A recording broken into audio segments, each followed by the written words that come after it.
assurance. I introduced myself, complimented her beauty, and mustered the courage to ask her out for a date next Friday. If I say yes, will you wipe that drool off your chin? She coyly quipped. What? Oh, yes, the drool. Absolutely it. S gone now. I stammered, like an awkward guy in the throes of frightening in these waters. Well, I can tell you're not one of those smooth talkers with a line for every situation, so sure, we can go out on Friday night. I got her phone number. We went to a small Italian restaurant in Ames that Friday evening, and as I sat there, looking completely smitten, she shared every detail of her life, from age 3 to the present. I think she only stopped talking because our main course was finally served. We just seemed to connect effortlessly, and within a month, we were spending nearly all of our free time together.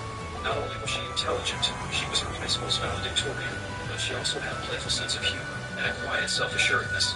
I thought I was a pretty decent-looking guy, not a superstar, but I was fairly athletic, earned 7 varsity letters in high school, smart, ranked in the top 5 of my high school class, and I could hold a meaningful conversation on a wide range of topics. Well, I wasn't one of those smooth-talking guys, but I cleverly for every situation. I did have a reasonable amount of self-assurance. However, when I asked Tracy out, I knew I was aiming higher than my league. But hey, you Don, T get anything if you Don, T give it a shot, right? Tracy and I had our first sexual experience on our 6th date. Neither of us were innocent, but I hadn't been with more than a few partners up until that point. And I got the sense that Tracy was in a similar situation. Tracy and I tied the knot shortly after we graduated. Finding jobs was easy for both of us. She became a 3rd-grade teacher, and I landed a job as an accountant. Our incomes were stable. We purchased a house a couple of years later, and almost a year after moving... My phone accidentally accepted my husband's call. As long as my dad is around, carpet trading isn't going anywhere. I never thought I would be on here sharing my story, but I guess helping out with the ship here. But after that... I'm distraught. My husband just literally found out. Rain. It was all my fault. Let me explain. My name is Lindsay, and I'm a 36-year-old woman. My husband's name is Andrew, and he's 34. Andrew and I have been married for about 10 years. We met in high school. Yes, we're friends. About a year into our Thought the cloud seemed ominous. It's really coming down hard. That's a shame. I was looking forward to seeing Specular Bay up close. Our marriage was awesome. Andrew was romantic and always went over the top. Nights, took care of all the bills. It does indeed. You see, sand piles up easily in Specular Bay, and the area itself is mainly composed of shoals. So, when the tide is low and there's no wind, the blue sky is beautifully reflected on the surface of the water. The sight is so striking that the area is also known as Heaven's Mirror. This detail is crucial to the story. So like I said, you're in for some disappointment then. Judging by the clouds, I'd say this rain won't be letting up anytime soon. Sitting here and waiting for it to clear up would just be a waste of time. That's too bad. You seriously think giving me the sad eyes is gonna work? I said no. Gestures while sweet started to feel repetitive. Don't get me wrong, I appreciate these efforts. The spark we once had seemed to have died. It felt like we were going through the motions, and I wanted something more exciting. At this point, my job had also become monotonous. What was once thrilling and engaging had become dull and routine. I wanted excitement in my life, something to break the cycle of my day. This could be useful, don't you think? It's just that I needed Boy, is it coming down. Google here is soaked. It was incredibly frustrating that my Well, job that won't do. He might catch a cold. Here, let me wipe him down. It'll be difficult for Google to scout for us with visibility this pole. Even if it weren't, this would still be rough going. Steer with care, Adel. Whenever they left for school or activities, just me and the household staff. First the tyrant, then the white shade, then the white whale, and now these shoals. Albelia Gulf sure isn't for the faint of heart. There do seem to be quite a few more daunting elements compared to the ocean at large. Supposedly, the Gulf's unique underwater topography can be attributed to a major disaster from long ago. Well, I see it as a challenge, one way or another. Gets my blood pumping something fierce. Acquaintances from various circles, but I wouldn't really call them Just going to have to keep tuning up They the were more sunburst like people from I here had on known at out. different points in my life. Our interactions were mostly superficial and it lacked the depth and connection I craved. This lack of meaningful relationships added to the sense of isolation I sometimes felt, especially when Andrew was caught up in work or business trips. I know it might sound like I'm just complaining, and I understand if there's anyone out there who can't relate. But honestly, it was incredibly frustrating. Have you ever been stuck in a routine for so long that you start to lose track of who you are? That was me. I had been trapped in the routine of being a wife and mother for so many years that everything had become boring and predictable. I wanted excitement, something to shake up the boringness of my days. That's when Leo came into my life. He was like a breath of fresh air, a glimpse of something different and thrilling. Our first interactions were innocent enough, just friendly conversations that gradually grew into something more. Leo was an intern that got assigned to me. But as I got to know Leo better, I realized he was more than just an intern assigned to me. He was in his early 20s, much younger than me, but his energy and enthusiasm were infectious. Our interactions started innocently enough, just friendly conversations about work and life. Leo had this natural charm that drew people to him, including me. He was charismatic, funny, and had a sense of adventure that I found incredibly appealing. What struck me most about Leo was his willingness to go the extra mile. He wasn't just there to complete tasks. He genuinely cared about making things easier for me. He would bring me coffee without me asking, always offering to help with anything I needed. It wasn't just about work. He was genuinely interested in getting to know me as a person. His friendly gestures and genuine kindness were like a breath of fresh air in my routine-filled life. While time passed and we spent more time together, I couldn't deny the growing attraction I felt towards Leo. He was handsome, yes, but it was more than just physical attraction. His charisma, his adventurous spirit, his genuine care and helpfulness, all of it combined to create a magnetic pull that I couldn't ignore. I found myself daydreaming about what it would be like to have someone like Leo in my life, someone who brought excitement and joy with them wherever they went. However, I kept telling myself that these were just fantasies. I was married, committed to Andrew and our family. But as much as I tried to push these thoughts aside, they lingered in the back of my mind and kept on tempting me. I tried to shove those feelings to the back burner, thinking Leo was just being his friendly self. But damn, he was good at making me feel special. He'd flirt, joke around, and make me laugh like nobody else. It was hard to ignore that magnetic pull, especially when he treated me like I was the only woman in the world. At first I played it cool, turning down his offers to grab a drink or hang out after work. I told myself I needed to focus on my marriage, my family. But Leo was persistent, and our friendship started to grow deeper. We'd chat about everything, and the chemistry between us was undeniable. We both knew there was something more than friendship brewing, but we also told ourselves we could handle it. We flirted, teased each other, but never crossed that line, at least, not initially. We knew what we were doing was wrong and that we were playing with fire, but we didn't want to admit it. As Leo and I got closer, we started texting where to find me. a lot. I couldn't help it. He was funny, charming, and conversations were just so damn good. It was like this secret world of fun and excitement I hadn't felt in ages. I laughed more, smiled more, and Andrew, my husband, definitely noticed the change. He'd comment on how glued I was to my phone, how I always seemed to have a smile when texting. He even picked up on the fact that I was more protective of my phone now, changing my passwords and constantly checking messages. But I brushed it off, saying I was just really into social media lately. Andrew trusted me so much that he took my word for it, not realizing the whole truth was right there in front of him. It wasn't long before those conversations turned into regular hangouts. We'd catch a movie together, grab dinner, or just chill out. My kids even noticed the change in me. They said I seemed happier lately, which was true. I was, but for all the wrong reasons. They had no idea about the secret meetings I was having with Leo, hidden from my husband and everyone else. As Leo and I grew closer, things got messier. My husband started noticing that I was spending more time away from home, but I quickly brushed it off, claiming that I was focusing on self-care and enjoying my own company. To avoid suspicion, I kept my location on, making it seem like I was simply exploring different places around town. Our meetings were seemingly innocent, just casual outings to malls, restaurants, or the movies.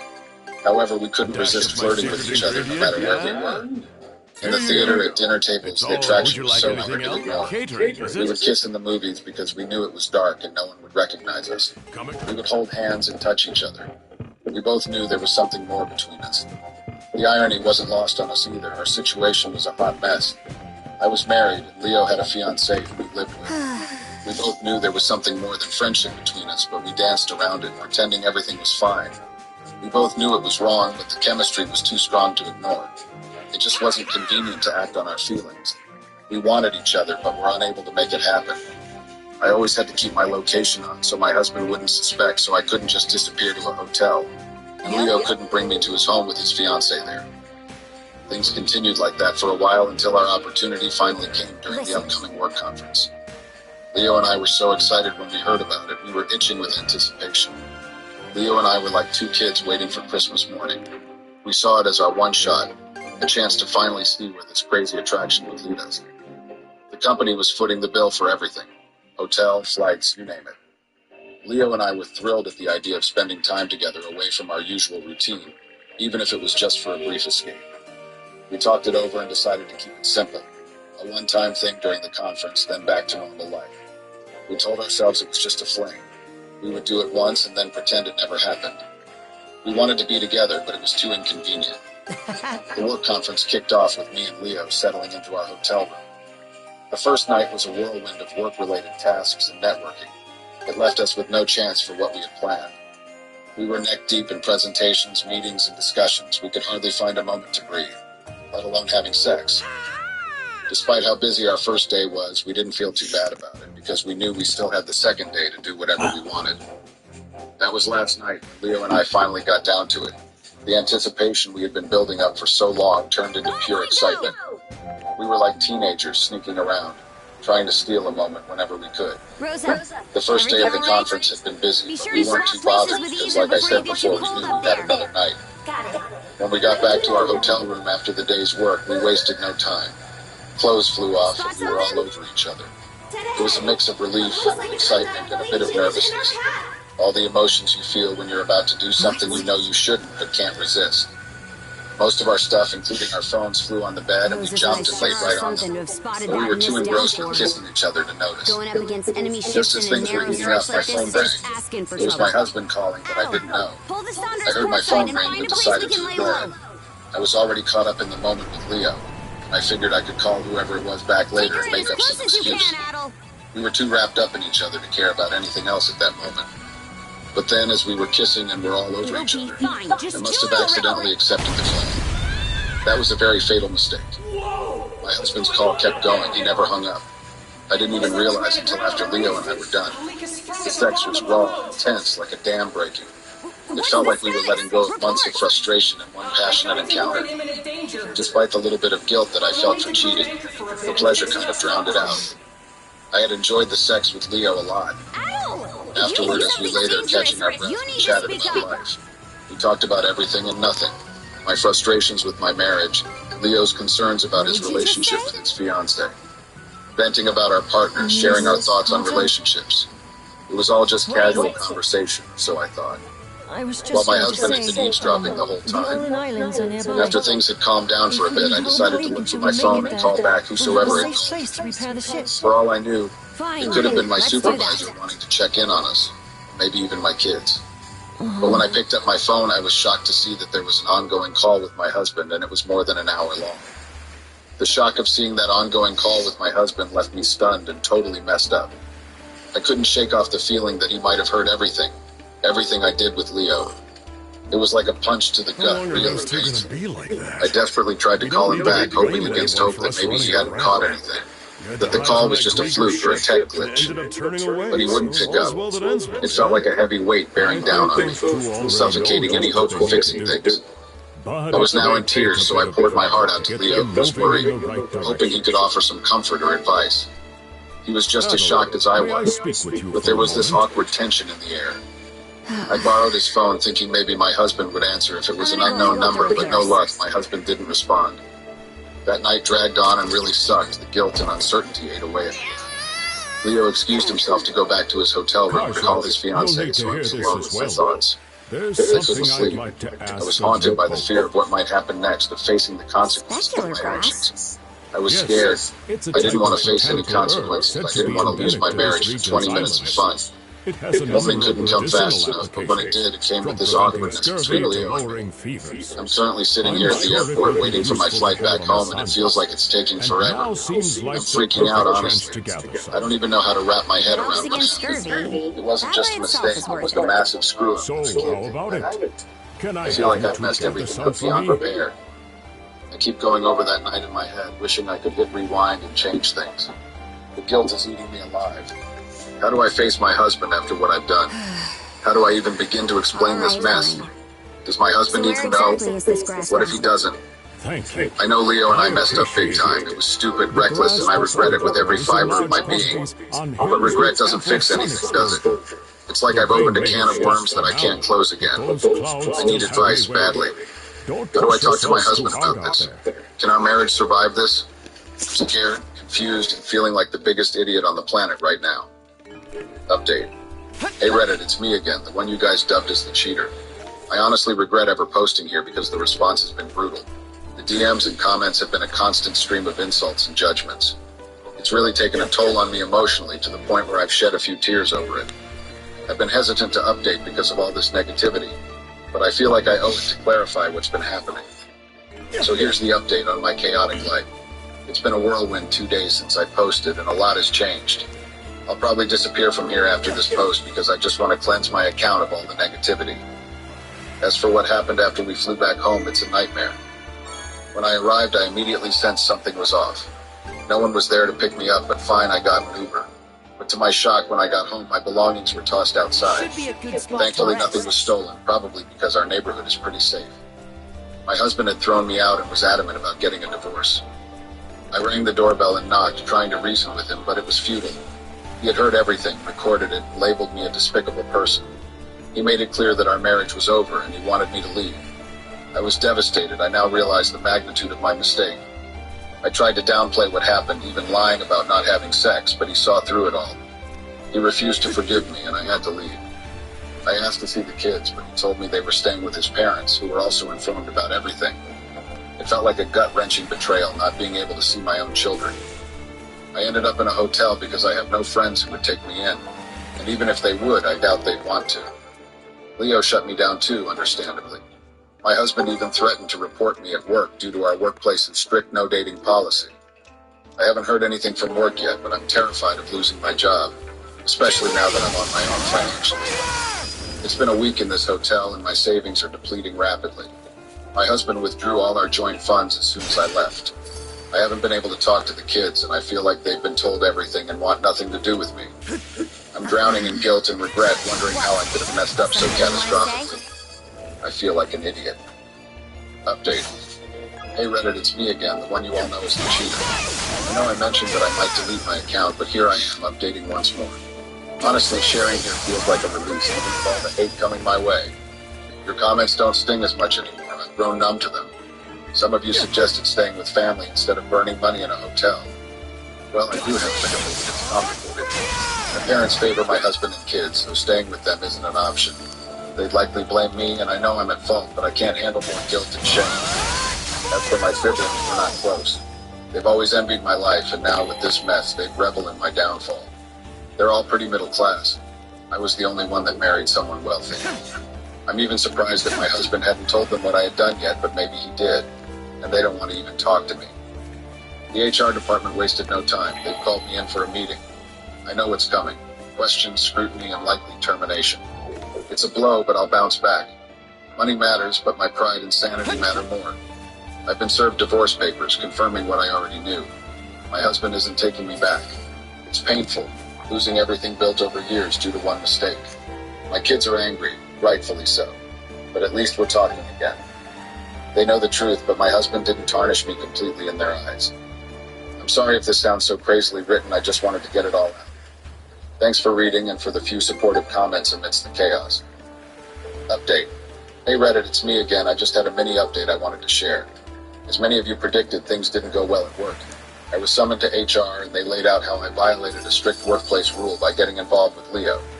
It was a surreal experience. I zoned out 90% of the time. I was mentally prepared for the outcome before they even started talking. They mentioned possible termination, and then they dismissed both Leo and me. Now here's the interesting part. If If I end up losing my job, Leo could lose his internship too. Some might say it's harsh, but he played a role in this mess too. I didn't act alone, and he shouldn't get off scot-free. I've been toying with the idea of reaching out to Leo's fiancée. It's not to spite him, but more so that I'm not the only one facing consequences alone. It's a bit of a vindictive thought, I'll admit. Maybe I'll search for her on Facebook and drop her a message. This whole situation has sparked this Doesn't idea, seem and I'm like any of seriously that considering specular it. grass is around here. Update. Should we go farther in? Reddit this week has been a roller coaster, or maybe a flat one. I'm not sure which fits better. I can't decide which. A few things went down, but it wasn't exactly off the charts crazy. First off, yeah, I got the boot from my job. HR dropped the bomb with an email, which was pretty low if you ask me. They yapped about how everyone at the office caught wind of the gossip, and if they hadn't shown me and Leo the door, we could have sent the wrong message about rule breaking. All about saving face, right? Well, at least Leo got the boot too. I'll get another job soon enough. I started job hunting immediately after the termination email came through. Oh, and about Leo's fiancée. She wasn't hard to find on Facebook. A quick search, a message sent, and I spilled everything to her. She asked for proof, but I told her my word was all she needed. She wanted to meet up, but I declined. I don't want any more involvement than necessary. I warned her about Lionel and then logged out of Facebook. I don't really use it much anyway, so it was a one-time thing just to set things straight with Leo's girlfriend. Of course, Leo wasn't thrilled. He texted me with some colorful language, blaming me for everything. He said I ruined his internship and now wanted to mess up his relationship too, then promptly blocked me. Good riddance. I don't even know why I was attracted to him in the first place. Now I just have a deep disdain for him and hold him responsible for all this mess. I still haven't seen much of my kids lately, just calls here and there. I already know how the custody battle will go in court. Call it pessimism, but I'm realistic. My husband will most likely get custody. He's more stable, and the kids have always been closer to him.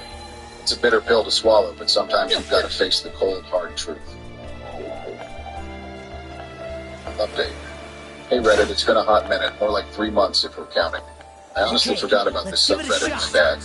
The whole post I made just slipped my mind, but here I am with an update. So as I predicted, we went to court and he snagged custody.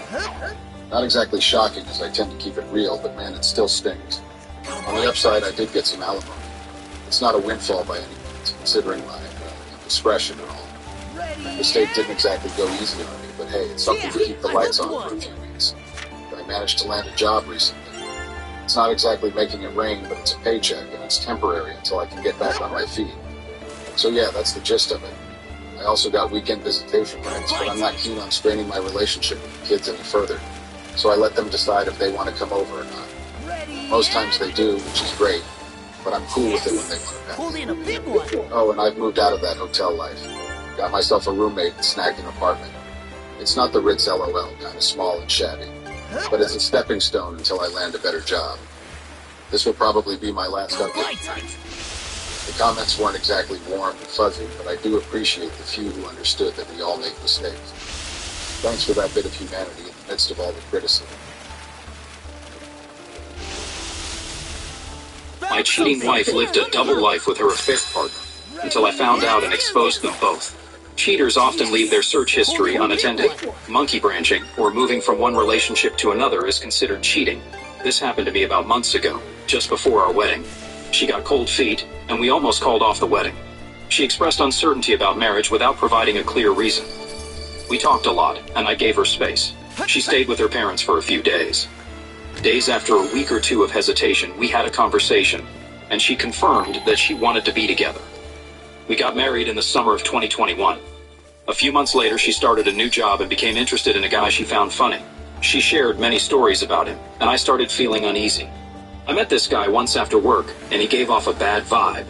A couple of weeks later, while I was working late, she was out with coworkers and stayed out longer than expected. We shared our locations on her phone. I got nervous when she didn't respond to my texts, so I checked her location, and she was at McDonald's for almost an hour. When she finally returned to my place, she sat outside for about half an hour. I took my dog out, and it turned out the guy drove her home. They were sitting in my driveway chatting. I approached them, and she got out of the car. He tried to shake my hand. When she came in, I told her that was totally unacceptable, and I didn't want them spending one-on-one time like that. She seemed remorseful, saying she overstepped a line and didn't mean anything by it. I believed her because, prior to that, I had no reason to suspect any infidelity. A week or two later, toward the end of April, she went on a weekend trip to Colorado with friends who had moved there. When she came back, she was distant. I tried talking to her, but she went to bed early. 3 days later, on my second to last day at a difficult job, we went out for drinks after my shift, and I invited her. She came dressed in sweatpants, looking sloppy, acting quiet, not her usual bubbly self, and frankly, a bit rude. At the end of the night, when we got home, I asked her what was wrong. It was like pulling teeth. She finally said she didn't want to be together. I asked why, and she didn't really know. She didn't think we were a good fit. I kept asking her many questions. Is she a lesbian? Is there another guy? She said she didn't know what she wanted in life and couldn't imagine having kids with me if she wasn't certain. I stayed up all night trying to talk to her. She just fell asleep. The next morning, she left.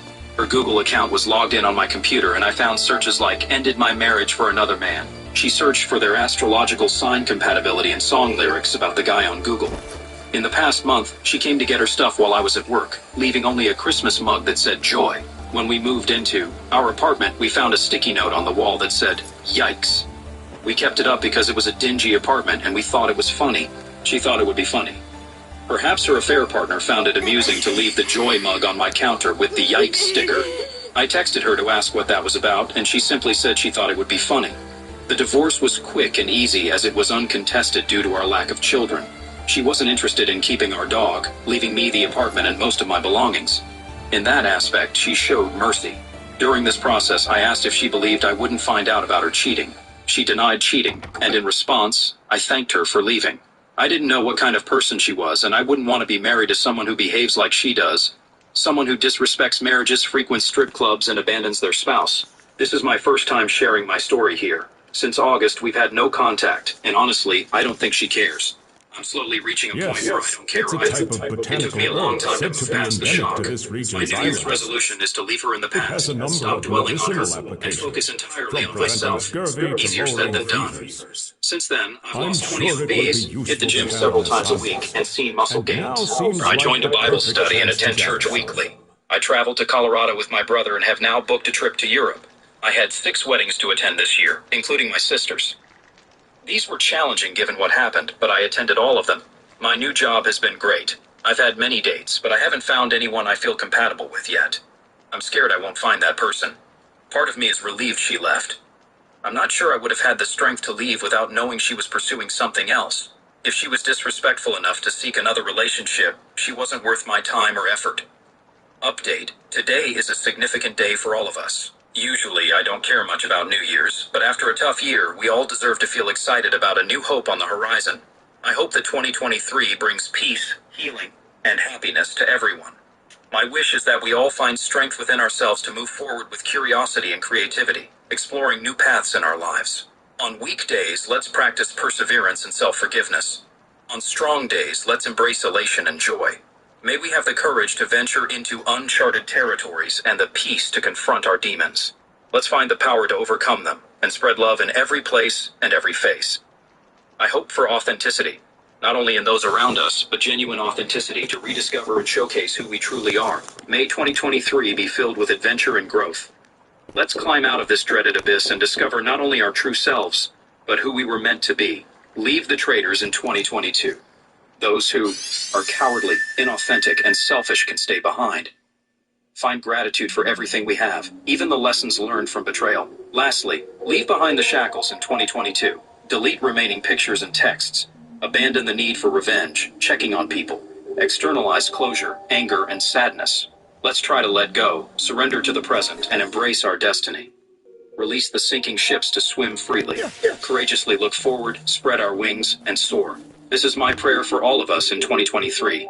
Happy New Year to my friends here. We have a community reaction, 7 likes, shared wishes for brighter days in 2023 and beyond.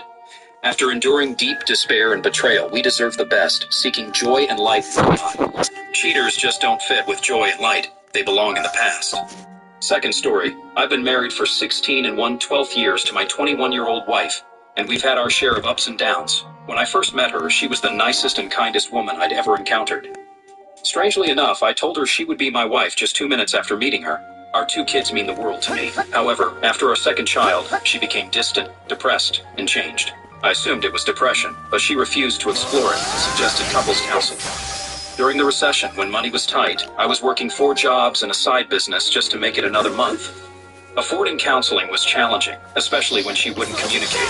She'd have good and bad weeks, sometimes being great and other times mean and disrespectful. Eventually, when things stabilized, I urged her to go to counseling with me. Reluctantly, she agreed, but I don't think she enjoyed it. The counselor, however, echoed what I had been saying. I can't fix what I don't know. She requested more help around the house, which I provided. Since 2015, I've worked 3 jobs, managed household chores, and things improved for a while. Yet she became mean again, often snapping at our daughter. Concerned about the impact on our child, I told her I'd never divorce her, committed to making our marriage better for as long as it took. However, I think because my daughter is so much like me, she was taking her anger out on her, and I can't allow that. So if she wanted a divorce, that's what we'd do. The next day, she said she wanted to try and make it work.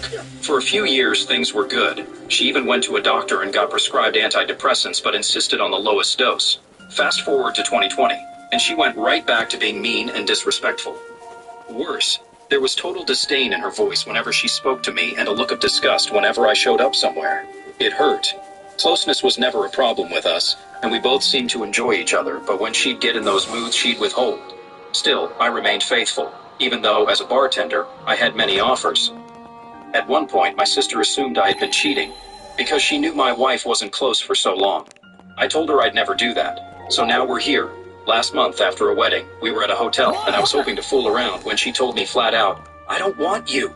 I think we should get divorced." We agreed to do it, but hold off until after the holidays for the kids. She fell asleep 10 minutes later. I laid in bed with tears pouring down my face for 3 hours. I thought it was going to be the most pain I'd ever felt. Then there's today. A week ago, she had to go to a party for my daughter's softball team. At midnight, she wasn't home, so I checked our Life 360 app and she was at an Applebee's. Weird, but I thought she met her friend for a drink after. Thing is, she was there till 1, but they closed at 12. I asked where she went, and she said some bar with the people from the party never said Applebee's, which was strange. 2 days later, she said her boss told her she had to put a password on her phone because of work emails. Now I was suspicious. Today, her mom called and asked if I could help her husband move a rug, so I went to help. When I was done, I stood outside and looked on the Life 360 app to see if she had left work. She had, so I decided to try something. My wife has a bad habit of needing to talk on the phone when she drives, so I called her.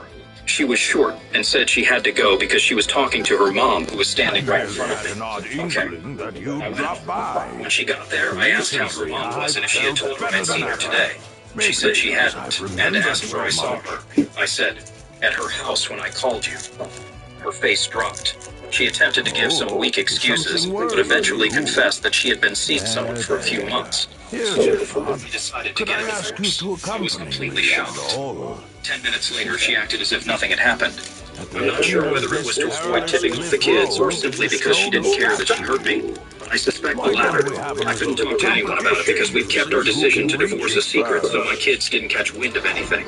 And we had to attend the Christmas village tonight, so we were out all night. My kids sensed that something was wrong with me, but they just thought I was in a bad mood. My son even said, "You sound hurt. I'm unsure about what I'm going to do." The idea of divorce was already incredibly stressful, and I unintentionally lost 20 LBs in the past month. I need to figure out how to go through this without losing my house. Over the last 15 years, I've been paying off her $110,000 in credit card debt, $15,000 in student loans, and a $44,000 car. Now, I might owe her at least $40,000 for the house. It's going to be painful, but I believe I can handle it. I was finally starting to mentally prepare for the divorce, and then this betrayal hit me like a ton of bricks. In the last month, she's hurt me more than I ever thought possible. I don't even recognize the woman I married anymore. I don't know what to do. My daughter is going to be heartbroken when we tell her we're splitting up, but I'm unsure if I should tell her about this because I don't want her to hate her mom. I'm lost, confused, stressed beyond belief, and heartbroken. When I look at my wife, she seems like she couldn't care less. Update still not finished as expected, considering it's only been a few months. A week after my post, I discovered the guy's name while she was sending a Facebook message on her computer. Evidently, that's their only way of communicating, most likely because he's married with 3 kids. He's also a doctor and wealthy. That one really hit hard for a guy working 3 jobs to make ends meet. On Christmas, I found out she had informed her entire family, along with my sister and my cousin's wife, that we were divorcing. Meanwhile, I hadn't told anyone yet, fearing it might get back to my kids before the holidays were over. Her mom wasn't happy, thinking she was making the biggest mistake of her life. The same went for my sister and her best friend. She didn't care. She also omitted the part about her cheating, of course. I couldn't talk to her mom at Christmas because she was already starting to cry, and I didn't want to alert my kids, so I arranged to talk to her a few days later. The next day, my wife and I had a conversation. I told her I didn't want her seeing the guy until everything was settled. It was disrespectful, and if she wanted a divorce as friends, she shouldn't treat a friend like that. She agreed. Then we discussed how to divide things. I think I did okay. No alimony, no child support, 50-50 as custody. We both provide clothes for the kids, and everything else is split equally. I'm keeping the house, but I have to pay her $43,000 in equity. In the end, she walked away with about $40,000. She owes her dad $10,000, has an 800 credit score, and zero debt, all thanks to me. When I finally spoke to her mom, I found out that when she learned we were going to talk, she came clean to her. Initially, she lied about cheating when her mom asked, then confessed. My mother-in-law was furious, really laid into her, and then cried to me that she was scared I was going to cut her out of my life, which I assured her would never happen. Fast forward to mid-January. Now I've lost 40 lbs. I hit the gym every day to relieve stress. Now we have to break the news to my kids. I told her I wouldn't lie to my kids, but I wasn't going to just expose her either. I said if they asked, I'd try to guide the conversation a different way. She said she felt the same way. The thing is, I knew my daughter wouldn't buy into it. She's like a 14-year-old clone of me. She can spot BS a mile away. And that's exactly what happened. Before we even said anything, my daughter asked if we were getting divorced. When we sat them down, my wife said yes, and my kids lost it. Lots of crying. I saw them crying, and I started crying. Then my wife made a big mistake. She said, listen, we both want this. That's when my daughter let her have it with everything she had. She yelled, that's BS. My father would never want this. You want this? Look at him, he's crying. I've never seen him cry in my life. This is you. Then she asked if my wife was cheating on me. My wife tried to change the subject, but she wasn't having it. She grilled her while screaming, tell me the truth, over and over, until my wife confessed.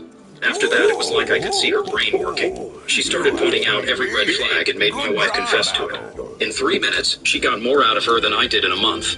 Later, I had a one-on-one talk with my kids. My 12-year-old son just needed reassurance that things would be okay and that we'd change as little as possible. He's dreading when everything finally concludes.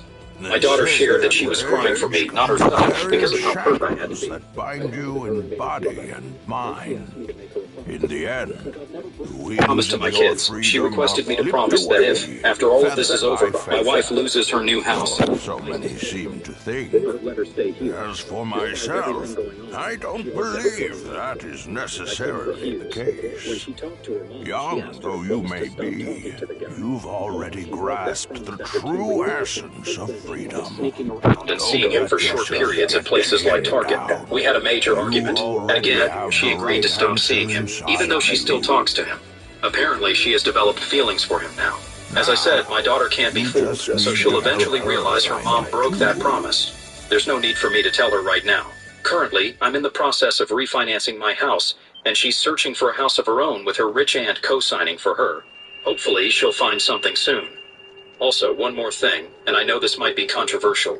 Yes, I have evidence, and yes, I know everything about this guy now, but I've decided not to tell his wife. I'm not proud to admit it, but my motives are entirely selfish and self-serving. The fact is, if I tell her, they might get divorced, and then, when my wife leaves, she has an already made relationship waiting for her. A wealthy guy who, even after divorce, will still be rich, taking her on expensive dates, nice vacations, and helping with her bills. Meanwhile, I'll be struggling. As much as I want to hurt this guy, I want to hurt her more. When she leaves, her sneaking around is over, but his isn't. They won't be able to go on dates, and she'll see how much of a side piece she really is. They'll only be able to meet at her house, and he'll have to leave as soon as he's finished. He won't be giving her any money because it could tip off his wife. Now that she has feelings for him, she'll see if he's willing to leave his wife and family for her. I'm betting he won't, but if he does, fine. He'll have to be the one to have the courage to do it. I'm not going to do his dirty work for him. That's what happened with her rich aunt. She had an affair with a married man. The wife found out and left, and she moved right in, going from a broke single mom to a millionaire. That might happen with my wife, but I'm not going to help make it happen. Update, I assured my kids that I'd keep their lives as stable as possible, and I stuck to that. In August, we finalized the divorce. While still here, she searched for houses but got outbid 16 times. I discovered a house nearby she liked, spoke to the owner, and he let her have it without other bids. It feels good knowing my kids are just 30 seconds away. The divorce agreement was a win for me. No alimony, no child support, 50/50th custody. I kept the house and paid her the equity, and I was able to refi before interest rates skyrocketed. Over the next few months, I refurnished my house, focused on my kids, and stayed positive. I continued going to the gym and working. It's been good. I've been friendly with her throughout, which put my kids at ease and helped them get used to everything. She even joined us for Thanksgiving and Christmas Eve at my sister's. People might think I'm crazy, but letting go of ill will and helping my kids celebrate the holidays normally makes me happy. Financially, I'm doing great. I'm unsure about her situation. She wasn't great at budgeting. We're supposed to split costs for the kids, but I end up covering more, which is fine. In December, I met a wonderful woman who lives an hour away. Divorced with 2 kids, due to the custody schedule, we see each other a few times a month, but she makes me happy. I don't know about my ex's dating life, or if she's still seeing the guy. I know she's been with others, but I don't ask. One night, she went out and got jumped, which, I won't lie, made me laugh. As for the guy she cheated with, I've told some mutual friends. One couple I'm friends with saw him with his family at a function and started having a conversation in front of them where they mentioned my name and that I knew about the affair. They said I knew who the guy was, but hadn't done anything yet. Then they started saying stuff like, man, if he decides to go after him, they won't find that guy's body for 50 years. And crap like that, just laughing and watching him sweat without letting on they knew it was him. I don't think my ex ever told him I knew about the affair, so that was probably a nice surprise for him. I'm sure I'll run into him eventually. Not sure how that will play out, but I'm not going out and seeking it. So, 16 months after D-Day, I have a new girlfriend, a great relationship with my kids, and a happy work life. Physically, I'm in great shape, and financially, I'm doing well. It couldn't have worked out better for me. For those going through it, stay positive. Don't let resentment take over. Work out a deal without lawyers if money is tight. Maintain an amicable relationship for your kids. Exercise to de-stress. And remember, every situation is different. Find the path that works for your situation. They're gone and likely not coming back. For your best interest, trust is gone, so move on and find someone who deserves you. If you don't meet people often, try a dating app like Bumble. They work.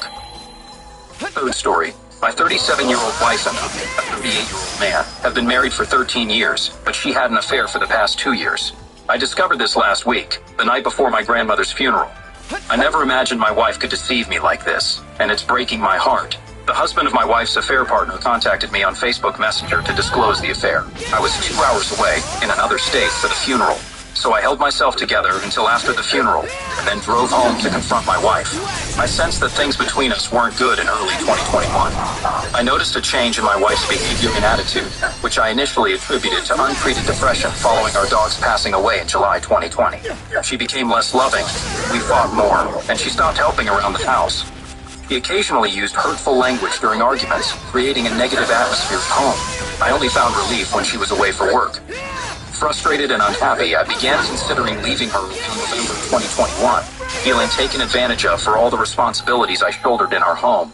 Despite not having children, I worked full-time and managed 85% of the household chores. Her main tasks when not traveling for work were playing with our dogs and doing her own laundry, while I handled the rest. During this time, my wife experienced strange physical pains and ailments. Initially, she thought she had a heart attack, but discovered it was a panic attack. These pains reappeared in different areas, including headaches, stomach aches, and rashes. Despite doctor clearance after tests, the pain would resurface in new forms. I suggested therapy for potential anxiety, depression, and hypochondria, but she refused, convinced she was dying of cancer, creating daily frustration. When the affair partner's husband contacted me, I realized my wife's supposed illnesses were likely a response to the guilt and stress from the affair. He carried on this affair for 2 years, having closeness during work trips and coordinating meetings at hotels. This happened twice, once paid for by her and once by my wife on a credit card I couldn't access. They communicated through a fake Facebook Messenger account, exchanging explicit photos and sometimes having a cyber relationship. After confronting her about the affair, my wife admitted to additional medical tests due to fears of contracting an STD unknown to me. Our attachment declined since 2021 as she feared transmitting something to me. I'm devastated, not only by the affair, but also by how she treated me during these 2 years. I feel betrayed and taken advantage of for maintaining our home while working. Although we moved states around May this year, no longer living near the woman, they remained in contact. They met in early December during her work trip to our new area. My wife claims they only talked in the car, refusing a hotel, and her story aligns with his. I'm incredibly upset and hurt, crying every day and struggling to eat. This morning, I scheduled an appointment next week to see a therapist and a divorce attorney consultation in the upcoming weeks. My wife is saying sorry, claiming she'll do anything to keep me and be a better spouse. She's been shedding tears, using the typical lines you often hear when someone gets caught. Although she insists I'm not to blame, she can't provide a reason for the affair. I find it challenging to overcome not only the lying and deception, but also how I was mistreated for nearly 2 years. 6 months ago, I suggested marriage counseling, and she responded by telling me I needed therapy. Fortunately, I have the support of my family and some close, trusted friends. However, I live thousands of miles away from everyone, so I feel alone in this. We recently bought our home last year when we moved, and I'm uncertain about the cost of getting out of this mortgage. Due to my grandmother's passing, I am set to inherit a decent amount of money, slightly more than my annual income, in about 6 to 8 weeks when we finalize her accounts. I won't be putting this money in any account with her name or access. I plan to inform the attorney I'm consulting with about this financial aspect. Over the last 2 years, I feel like I've been worn down, and this affair has now completely shattered me. While I believe I can handle this on my own, I've spent 15 years with this person who is supposed to be my best friend. I've prioritized her career over mine, relocating across the country for her. I'm scared of making the wrong decision, but my gut feeling tells me to leave this deceitful person. After discovering my wife's affair, I got revenge on her cheating lover and left her life in ruins. I'm Tom Jode, and my wife is Linda. Our paths crossed in college when I was 23, and she was 21. At that time, I was in the Army, pursuing a dual degree in economics and accounting, while she pursued a major in biology. My military duties were sporadic but hazardous. Our unit was tasked with discrete missions, often involving retribution against someone seemingly friendly. In essence, we functioned as assassins, with my specialty lying in planning and close combat. I graduated at 25, and 2 years later, I resigned from the Army to marry Linda.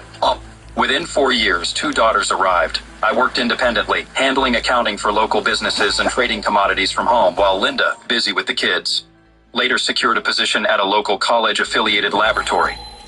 After a decade of marriage, with both girls in school, I worked from home to facilitate Linda's return to employment, which she enjoyed. We resided in the house I grew up in, having bought it from my parents when they moved to Florida. Some of our Army missions offered the unit a chance at loot, which we divided among the members. Having some financial stability, we opted to celebrate one February. We went out with our neighborhood friends for dinner and dancing at a club. There were 8 of us, each with a babysitter for the night. Linda and I had booked a room at the hotel connected to the club. She looked stunning at 56, slim with brunette hair, dressed in a blue silky dress. We had an enjoyable meal and a great time dancing at the club. During the evening, a group of 6 entered, including Mark Stevens, a prominent local team's all-pro linebacker. He was noticed by all the women at our table, accompanied by a lovely blonde woman wearing what seemed like a large engagement ring. Our friend June mentioned she was a cheerleader for the team, engaged to Stevens. After some time, Stevens focused on our table and approached. Without acknowledging me, he asked Linda to dance. I attempted to intervene, but Linda went along without a backward glance. Annoyed, I walked to the bar, passing by them. Linda seemed indifferent. As I got a coffee, after 2 fast dances, a slow number played, and Linda embraced Mark. Feeling irked, I walked to the bar, ignoring disapproval from the women at our table. Linda, absorbed in her dance with Mark, didn't notice when the slow number ended. They separated, and Linda walked back to our table. I stayed at the bar, sipping my coffee. Spotting me, Linda seemed flustered and sat next to June. Approaching them, I remarked that they seemed to have had their fun, though I may have gotten a bit carried away. June explained that it was just a bit of dancing, nothing serious. Feeling offended, I took a seat as June and Linda excused themselves to the ladies' room. When they returned, Linda wasn't with June. Curious, I asked where Linda was, and June informed me that she had left with Mark. Shocked, I rushed outside and saw Linda getting into a red Escalade, which then drove off. Back at the table, June addressed the others, questioning if they were aware of Linda's actions. I suggested to June that she should let Linda have her night, and that she would likely return the next day. Frustrated, I asserted that I didn't need Linda to come back and declared that our relationship was over when June talked to her. This proclamation caused a stir at the table, with some thinking I was too harsh. Angrily, I snapped at them, expressing my desire to have nothing to do with any of them, considering they knew what was happening but didn't warn me. As I headed towards the coat check desk, I noticed a blonde woman at the table with the others who had come with Stevens. She was in tears, so I approached and asked if she was his girlfriend. She confirmed that she was, but clarified that it was no longer the case. She revealed that they had gone to their house on Cherry Lane, and he had promised not to do such things once they were engaged. Apologetically, she mentioned that he would likely be finished with Linda by morning and would drive her home. Enjoying gloating at the husband, the other two guys, one black and one white, took offense, but I ignored them. I handed her my business card and told her to give me a call. Despite her tears, she smiled, and I walked away. I retrieved my coat, but left Linda's, then went to the hotel room and took my case, but left Linda's. I checked out. While driving home, a fully formed plan came to me. This had happened to me while I was serving, and it's why I was alive now. It's a shame a plan hadn't occurred to me then before Linda left. I parked my car in the garage, engaged the security system, and retrieved the rope stored in the basement. I undressed, put on a black Under Armour suit, a black hoodie, dark gray sweatpants, old sneakers, and 2 sets of gloves. I also grabbed a balaclava mask. Climbing up to the attic with the rope, I fastened it securely to a beam, as I had done in my childhood home.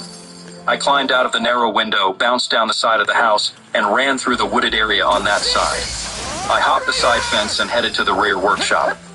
Inside, I got a backpack, extra wool socks, a pink towel, and an old hand axe from a toolbox. I packed everything and grabbed my bike, pedaling toward the river through the woods, across the river bridge, and up toward Cherry Street. Spotting the house with the football statue and a red Escalade, I used the axe to break the passenger side window, triggering the alarm. I hid behind a porch pillar, and when the door opened, I swiftly dealt with the man with 2 blows of the axe. Returning inside, I closed the front door, turned, and jogged off. I jumped the stone wall, retrieved my bike, and took the wool socks out. I put the axe, knife, gloves, and shoes inside the backpack, zipped it up, and mounted up, riding away toward the river. Near the bridge, I stopped and tossed the entire backpack as far as I could into the fast-moving river. There had been rain the day before, and the river was moving fast. Riding my bike back home through the nearby woods, I let myself inside the workshop. I changed my socks and switched to another pair of sneakers, spraying an ammonia solution on the bike handles and pedals. I wiped them clean. Jogging back, I hopped the side fence and climbed up the house's side, which proved to be more challenging than expected. Nevertheless, I made it and scrambled through the small window, pulling up the rope. I wound it and wiped the windowsill with a rag. Trotting down to the basement, I used the rope to remove all my clothing, including the mask and undergloves, and put them into the washer. In the basement bathroom, I showered for an extended period, washing everything twice. After completing that, I put on a pair of exercise shorts and went upstairs, leaving the basement door open to hear when the washer stopped. Contemplating for a moment, I decided to wear the clothing from the club the night before. Returning to the basement, I transferred the wet clothing to the dryer. Going upstairs, I made a snack, had a shot of whiskey, and sat for a while, reflecting on things. When the dryer stopped, I took the clothes upstairs, put them away. The balaclava mask went back into the closet where I had initially stored it. Glancing at the clock, it was 2:50 a.m. The entire sequence from entering the house after the club to this moment began at midnight. Going downstairs, I sat on the couch, had another whiskey, and fell asleep. I woke to the door chime, checked the door camera display, and saw 2 individuals. An African-American woman and a white guy with a crew cut. They were cops. The doorbell rang again, and I opened it. Detective Asper and Detective Logan introduced themselves as they flashed their badges. I was uncertain and asked about Linda, expressing my concern for her safety. They assured me that she hadn't suffered physical damage, but mentioned that Mr. Stevens had been attacked. I invited them inside and inquired about Linda's location. The white detective informed me that she was in the hospital receiving treatment for shock. Pausing for a moment, I looked at them, and they returned the gaze. Indicating the couch, I suggested they take a seat. They chose separate straight-back chairs, and I settled on the couch. "I think you should explain what happened," I proposed. Detective Logan repeated the question, asking what I had done since Linda left the club with Stevens. Detective Asper responded, urging me to share the details, insisting on an answer. Detective Logan pressed, and I explained that I had gone to our hotel room, packed my things, and driven here. I had then consumed enough drinks to fall asleep on the couch. They inquired about anyone else being present, and I confirmed that the kids were with a sitter for the night. When asked if I had made any calls or sent emails, I replied in the negative, but emphasized that I had never left. Detective Asper observed the surroundings and noted the security system, inquiring about its coverage. I was here. Come upstairs, I suggested.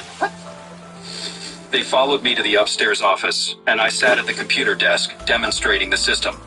I downloaded data from 6 p.m. to their arrival, providing them with a jump drive, explaining that the system focused on all 3 doors: front, side, and patio, including the sliding door to the pool area. However, the side I had come down had no door, faced the woods, and had 2 large windows that didn't open, lacking coverage. Logan stated they would need to confiscate the computer. I questioned the need, suggesting they might have tampered with it before arriving. Logan agreed, but emphasized it couldn't be gone for more than a day. I assured him I would download the same data onto an external drive. I carried out the task as they requested to look around. I allowed them, but insisted they stay together and with me. They took some pictures and left. It was 7:10 a.m. I informed Linda's parents, John and Stephanie, who lived in the neighborhood, about what had happened. They were at their lake house at the time. John was taken aback by Linda's actions, while Stephanie seemed less surprised. Stephanie asked if I planned to see Linda, to which I declined, expressing my reluctance to have anything to do with her after what she had done. I explained that the guy being attacked was a bad break, but it wasn't my responsibility. Apparently, he had a history of such behavior. I mentioned that when Linda gets out of the hospital, she needs to stay away from me in the house, and we can make arrangements for her belongings. John suggested I move and let Linda stay, but I asserted that it was my house and not community property. The conversation ended, and I called my parents in Florida, recounting the events. They too were shocked by Linda's behavior. My dad mentioned a headline about Stevens being attacked and executed at his home, which didn't come as news to me. The landline rang, and it was Judy. She inquired about Linda's whereabouts, having heard about Mark's passing. I confirmed Linda was in the hospital with shock and expressed my reluctance to see her. Judy urged me to support Linda, but I insisted she would never have my support considering what she had done. The conversation turned heated, and Judy accused me of being a pig before hanging up. I showered again and got dressed to pick up the kids from the sitter around 8. When we got home, the kids asked about Linda, and I informed them she wouldn't be there that day. I suggested we carry on with our day. Getting dressed for soccer, I took them to the soccer complex for their noon and 1:30 games. I relaxed while watching them play, and afterward, we enjoyed ice cream before heading home. Upon returning, I found messages on my muted cell phone.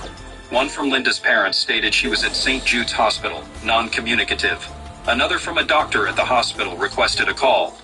One was from Judy, telling me Linda was with the police and not talking to anyone. She said I should probably cool off and bring the girls to see her. I called the girls downstairs, explaining that their mom was in the hospital emotionally damaged but not physically injured. They wanted to know what happened. I told them, "Your mom went off with a famous football player to his house to have lovemaking last night. There's no other way to say this. I thought about keeping it from you, but I figured you'd find out. When she was there, someone attacked the football guy, but apparently not her. But she must have found him or something because she is in the hospital in shock." They hesitated about visiting her, but I instructed them to get dressed, and we proceeded to the hospital. I called Dr. Laura Thompson again, who conveyed that Linda was traumatized and currently in a catatonic state. Inquiring about bringing the kids, she hesitated. The doctor asked if I planned to see her. I expressed reluctance. I suggested bringing the girls if it might help. "Did they know about the circumstances?" she asked, referring to Linda's involvement with the football guy. "Yes," I informed the doctor. "The girls are dressed and ready to come if you believe it might aid Linda." She agreed to meet us in room 3 in 30 minutes at the hospital. Dr. Thompson, a psychiatrist in her late 30s, spoke briefly with us before addressing the girls. She explained their mother's severe shock and apparent disorientation, suggesting that seeing the girls might be beneficial.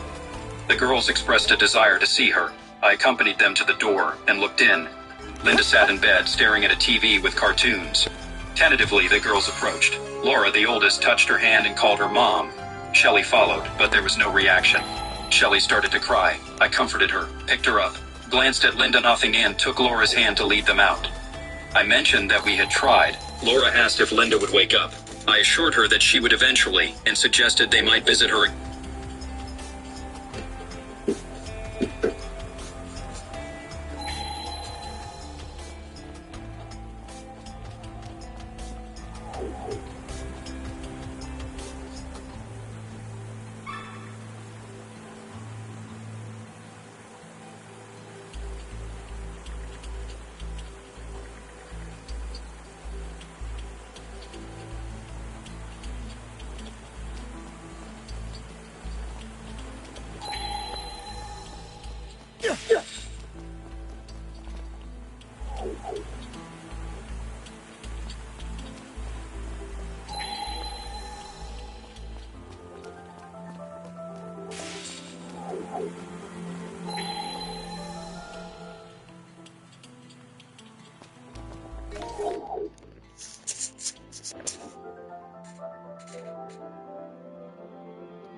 It's not enough! More! More!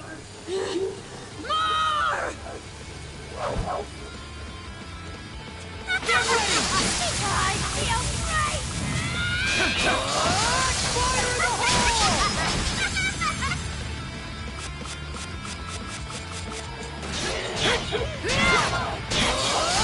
Take this!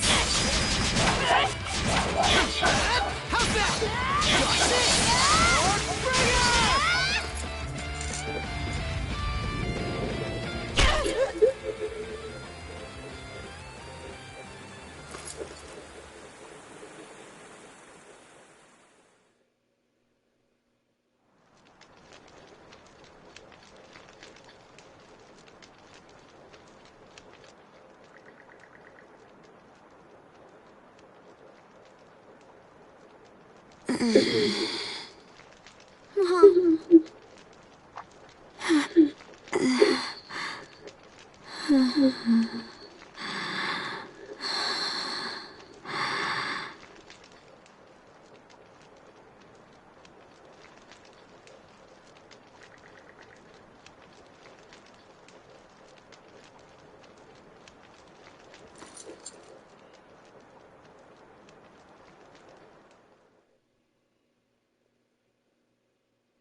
I'll be down in a minute.